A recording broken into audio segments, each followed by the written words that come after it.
আজ আমাদের মা মনসার ঘট পাল্টানোর পুজোর আয়োজন চলছে। খুব সকাল সকাল ঘুম থেকে উঠে চান টান করে আমি রেডি হয়ে বসে পড়েছি ফল কাটার জন্য।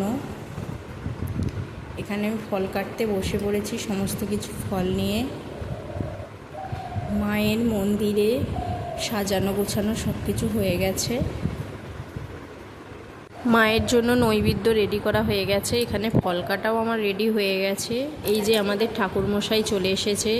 এখানে ঠাকুরমশাই ডাবটায় ও নতুন কলসিটাতে একটু সিঁদুর দিয়ে কি সুন্দর একটা জিনিস এঁকে দিল।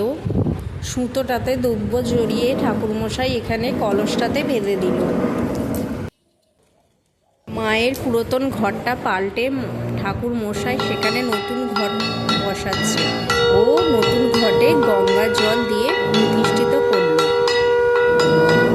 তার ওপর একটা বাটি করে কিছুটা চাল নিয়ে মায়ের ঘটের ওপর বসালো। তার ওপর ডাবটা ঠাকুরমশাই বসিয়ে দিল ও মা মনসার মাথায় ছাউনি দেওয়ার জন্য একটা নতুন গামছা দিয়ে দিল মা মনসার মাথায়। মায়ের ঘটে একটা ফুলের মালা ও হরিমোৎসবে একটা ফুলের মালা দিয়ে দিল। ঠাকুরমশাই এখানে পুজো শুরু করে দিয়েছে।